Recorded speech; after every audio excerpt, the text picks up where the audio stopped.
Hi, everyone. I'm Kate Byers, founder of the Good Life Institute, creator of Corporate Women Unleashed. I wanted to start a new series of broadcasts for the next few weeks where we talk about, the three career mistakes all of us ambitious women tend to make that holds us back and really steals our time, our freedom, and ultimately, it costs us money. Okay. So today, what I want to talk about is how, as high achievers, we seem to be so willing to make a trade-off, right? Like, and I want you guys to understand where this comes from. I mean, this comes from cultural practices where for a long time as women, we couldn't be in the boardroom, we couldn't work, we couldn't wear pants, we couldn't whatever, right?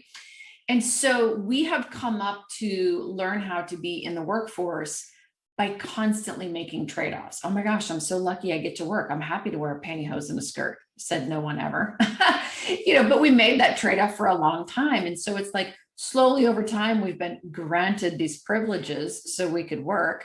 And I know that logically that doesn't make sense. Like, why would any of us in our culture be sitting around going, women really need to, prove to us that they deserve to work or whatever. But that's still there. That's still part of our history. It's still happening in a lot of different places of the world, right? This is not uncommon for women to be looked upon as being less than men in the workplace. So one of the things that's happened is culturally, we have grown up believing that we have to make a trade-off.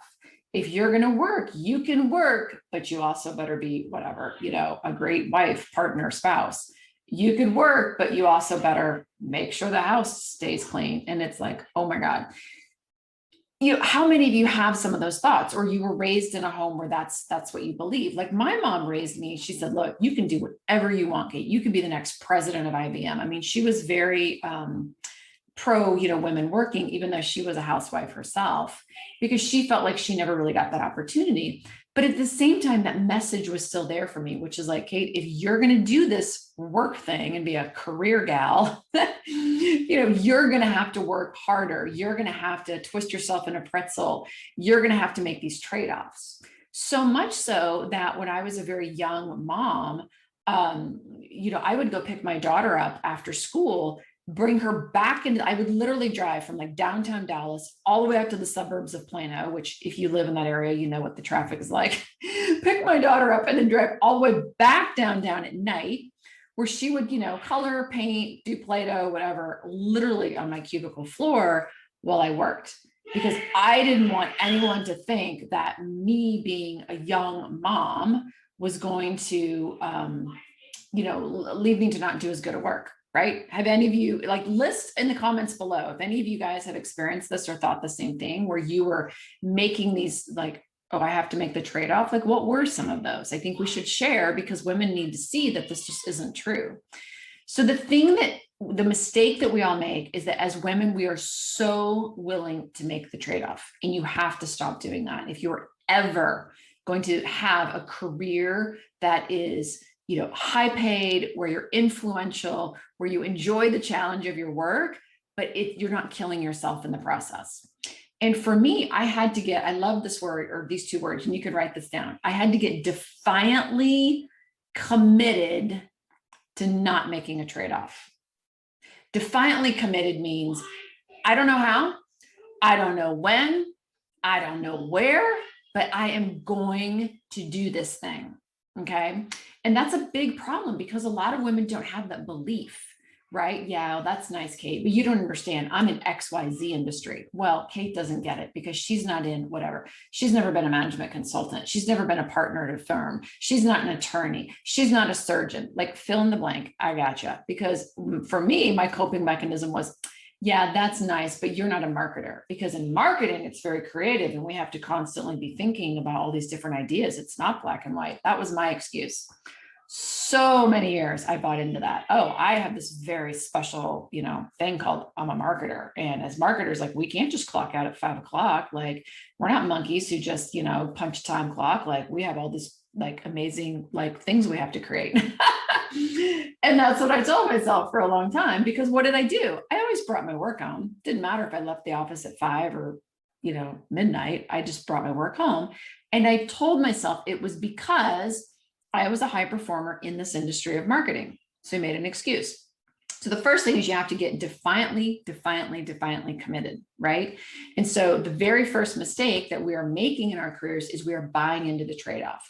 So look for those excuses, look for those coping mechanisms. For me, for a long time, it was like, oh, well, I'm in marketing, right? Because I was a young mom. Then it was like, oh, well, I'm gonna have to work extra hard to, at night, because otherwise I would have been in the office late hours and I've got to prove to everybody. I got to prove to myself. Oh my God, stop proving yourself, people, which I didn't need to do. I mean, as a high achiever, you are able and capable of getting like mountains of work done in a normal 8-hour day that most people could never even fathom. But yet that's still not enough for us, right? But you've got to believe that the trade-off is not essential. And if you believe that you have to make a trade-off, I don't care what you try. I don't care. Just pick something like time management, changing bosses, changing careers, whatever. It doesn't matter, because if you believe there has to be a trade-off, there will be. If you believe you have to suffer for success, which I know is taught in our culture, you will. But understand that as women, we are making huge trade-offs. Like, men have their own burnout and men have their own challenges in the workplace. Okay. So I don't want to paint a picture here where guys are just sitting around twiddling their thumbs with nothing to do. They're working hard too. They want more quality time with their family, the whole thing. But as women, we are making this additional trade-off because we multitask, which is ridiculous. Like, men tend to not multitask, and we do. Huge trade-off. Like, that's just ridiculous. If you are, talking on the phone while you're, I don't know, feeding the dog and painting your toenails or whatever it is that we do, or you're writing a report as you're checking an email while you're on a conference call, that's just insane. It's just like low quality in every area, draining all your energy. So multitasking is the last thing to do. Dudes don't do that. Dudes are just like, no, I'm doing emails right now. No, I can't come to your meeting. Like, they're just very comfortable with like, oh, you want me to come to the meeting? Oh, I guess I'll get to emails tomorrow. Like, they tend to be more siloed in how they think and approach things and feel very unapologetic about it. That's the next thing. As women, we're always wanting to please everyone. Even all of us glass chewers who are just got the, RBF going on, we still deep down want everybody to be happy and like us. And that's a problem, because again, we're creating this trade-off. So you have to get defiantly committed that you are not going to make a trade-off. Okay. Defiantly committed means you don't know how, you don't know where, you don't know when it's going to happen, but it's going to happen. And think about that with anything else. A professional athlete, professional athletes, they're not like, man, it would be so cool if I could someday go to the Olympics. Gosh, that would be neat. It's going to be hard, but maybe, they are defiantly committed. They're going up against such incredible odds to become an Olympic athlete. Hello. There's a lot of athletes out there that never make it, but they're like, I am defiantly committed. I'm going to keep going until I figure it out. I'm going to go, go, go. And that commitment is huge. It takes that, right? And, one of the things we always do when we are talking to a woman and a potential client, on the phone, is once we discover what's going on and, we're giving her a game plan and saying, hey, here's what we recommend based on what we're hearing, is we always say, look, this is not easy. This is not easy. If you really want to have a huge career without constantly sacrificing yourself, you're going to have to make some big changes. And that is not easy. And you have to be decisive, committed, and truly coachable through change. And we don't paint a pretty picture. We're not like, oh, silver bullet, here you go. And that's what we want, right? As humans, we want the silver bullet. Like, people say, oh, Kate, what's that one thing that, there's no one thing. Well, the one thing is you. The one thing is you can become defiantly committed to create this change so that you're working more effectively.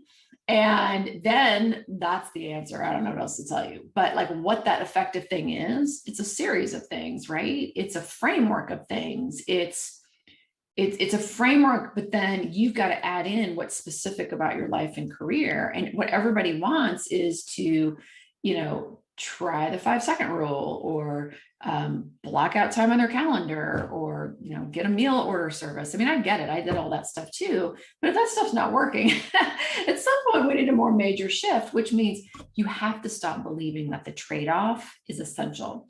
And this is really hard because we have been programmed to believe that there's a trade-off.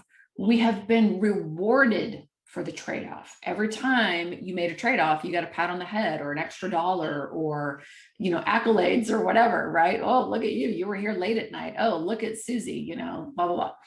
So it's really scary as someone who is a driver and is a driven individual, to think about working differently. It's like, oh, no.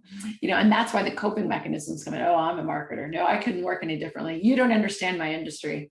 No, that's not possible. And it's like, really? Like, we work with attorneys who get paid for a billable hour and we show them how to cut back their hours without losing money. How's that possible? Yeah, it is. So if you don't believe it's possible, though, it's never going to happen. But think about all the things in our life that have, in our lifetime, that have happened. Like, I mean, my God, I remember when I went to college, we went and looked at like microfiche to do research reports and things. Like, there was no phone that I could just tap in, or SIRI that I could talk to and would spit out information to me. Who thought of that? That's pretty genius. It wasn't me, but someone decided, or, groups of people decided, wouldn't it be cool if we had this thing where everybody could have, access to information?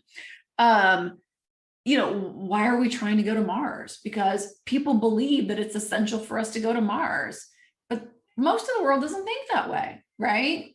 How do we end up flying, right? Like when Newton discovered that the apple fell and there was gravity, why would you fly? We're not birds. We can't fly. We're going to kill ourselves, right? But somebody had to believe, well, I bet there's a way. I don't know how, but I'm going to figure it out. That's decisively committed. It's like, you know what? I don't know how we're going to get to Mars. I don't know how we're going to make this little box that everybody carries around and gives you instant access to mega data from all over the world. I don't know how we're going to make ourselves as humans fly, but I'm going to figure it out. And that's really what happened to me. When I got to that point of burnout and I was like, I can't live this way anymore.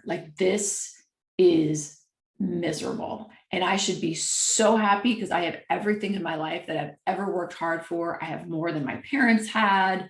I have an incredible family. I have people who love me. I have this incredible job that I love.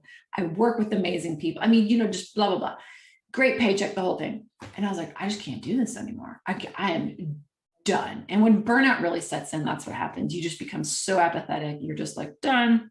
And unfortunately, not knowing anything, not knowing what I know now, I, damaged took years of my career away from myself, and millions of dollars away from myself. Because when you walk away from a lucrative career, you don't just do it for a month. It lasted a while, and it took me a long time to get over the anxiety and the burnout and really come back and get back in the saddle in a serious position that would allow me, the money, the wealth, the challenge.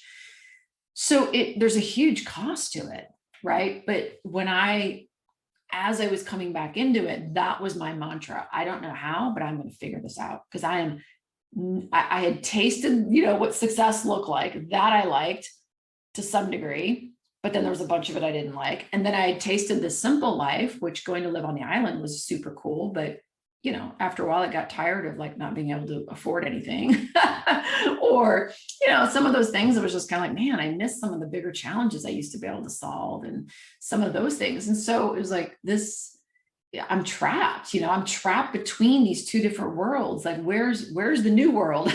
Where's the stuff I like from this world and the stuff I like from this world? And so what I wanted was the freedom that I had felt when I was in the islands, because that was beautiful. There was a lot more freedom, a lot more flow to my day. Not always, because I was working down there too as a dive instructor in a dive boat, but a heck of a lot more, a lot less pressure, just that emotional freedom. But then I missed the intellectual challenge and stimulation of what I had been doing as a marketing executive. And I missed, quite honestly, I'll just say it, the money. So I was like, how can I combine these two? How can I live in this emotional space that's calm, cool, flowing? There's that freedom to be able to come and go a little bit more as you want, get things done that you want, but yet also have the money that gives me freedom to afford some of the things I want. And really the challenge, that intellectual stimulation that I really wanted. And I was like, I don't know how I'm going to do it, but I'm going to find a way. And I don't care if I have to develop a whole new way of working. I don't know if I have to develop, a whole new thing inside my head. I don't have to twist myself in the pretzel. I'm going to figure it out. And so you really have to be someone who's like defiantly committed to doing that. And so one of the things as women is we just accept this trade-off. And the longer you accept the trade-off, ladies, the more you're going to look up someday and you are going to have regret, right? Like I am 51 years old and I'm like, whoa, how do we get here? Like what? I'm still getting my training wheels on. What do you mean I'm 51? Like I missed the memo. You know what I mean? Like how did I get here? Like life happens so quickly. And then we just don't have a lot of years to sort this out. I mean, that's my biggest regret, that it took me so long to figure it out. I wish I had me to conk me on the head 20 years ago and go, girl, here's how you do this. So, the years are not kind. So you got to figure this out. Otherwise, we end up walking away and losing the potential to have a big impact in career. Because all of you guys have a huge impact in whatever you do on this world and on the people around you as leaders, in whatever discipline that you follow. Like we need you there. I'm not trying to say like, we need you there, you must stay there. I'm saying like, if that's what you love doing, then that's what you should be doing. That's your fulfillment, and the world could use you there. We need, people who are highly capable to help evolve the world and move us forward and solve great challenges. And if you're cratering, if you're unhappy, if you're unfulfilled, if you're walking around an anxious mess, if you're walking around working 10 times harder upstairs than necessary, then that whole process is just slowed down. But here's the thing you have to remember too, is there was a time in your life when you were defiantly committed to becoming a professional, right? Like, think about going to college. Like, you don't have a clue what you're doing. You sign up for one of the biggest loans you've ever had in your life. It's like the biggest decision you've ever made to pick a college. You don't know if that's going to work or not. You don't know if there's a pot of gold at the end of the rainbow. You don't know if you're going to learn jack squat, but you kind of think you are. I mean, other people have gone into college and it's worked. And then you invest in a graduate degree. You're defiantly committed to, achieving these things and learning these things that you believe you need in order to get to where you want to go, right? And it's kind of messy and you're not exactly sure, but you take that leap of faith. The same thing happens for those of you who are married or in a serious partnership. I was single for a long time. And when I finally stopped whining about it, making excuses about it, like, oh, all the good ones are taken, or gosh, I'm an executive woman. There's not a lot of guys who aren't threatened by me, or whatever, blah, blah, blah. There was a million excuses again. And when I finally got defiantly committed, and I was like, you know what? I want to get married. I really do. And I'm okay with that. And I'm okay with saying, I want to get married. There's nothing wrong with saying that. I want to meet a guy who wants to get married and who is my equal. And the minute I started saying that, I did all sorts of things to go out and date in different scenarios. Some were absolute failures, and I won't bore you with all the details, but some were like, okay, Kate, that probably wasn't a good idea. But I just kept trying different things. And within 3 months of making that defiant commitment, I met my husband, the man of my dreams, and we've been married 14 years. Hello. And so I can't say enough about that, guys. Like, stop accepting that there has to be a trade-off. Doesn't mean that you're not going to have doubt. It doesn't mean that the road to evolving and upgrading how you work is going to be easy, but dang, it's worthwhile. Isn't it fun, to be able to be challenged intellectually, to earn well, and yet have control and influence over your career so that you can do other things in your life you want to do, whether that's volunteer in your community, start a family, or be more deeply involved and hands-on with your family, have a romantic relationship instead of, just a static partnership of cohabitation or whatever. Like, that's worthwhile. That's what makes you go, holy heck, I love my life. And you get out of bed every day going, yeah. And that's what I want for you, right? I don't want you to step back. I don't want you to hurt yourself and have regret and hurt your health. I want you to go, you know what? Life is pretty sweet. And so you have to stop accepting that trade-off. You were born into it. You were given it. Our culture gives it to you. Everybody around you just assumes it's going to be a trade-off. Little girls just assume it's going to be a trade-off because that's what we're given. And when you can end that talk track and say, no, no, no, no, it's not going to be a trade-off for me anymore. I am going to live the life I want. And that is, for me, it was big, huge, fierce career and really hands-on in my personal life. Like that's what I wanted. So what's your dream? I want to know. Post it in the comments below. Let's have some fun. And I'll see you next time. Bye, everyone.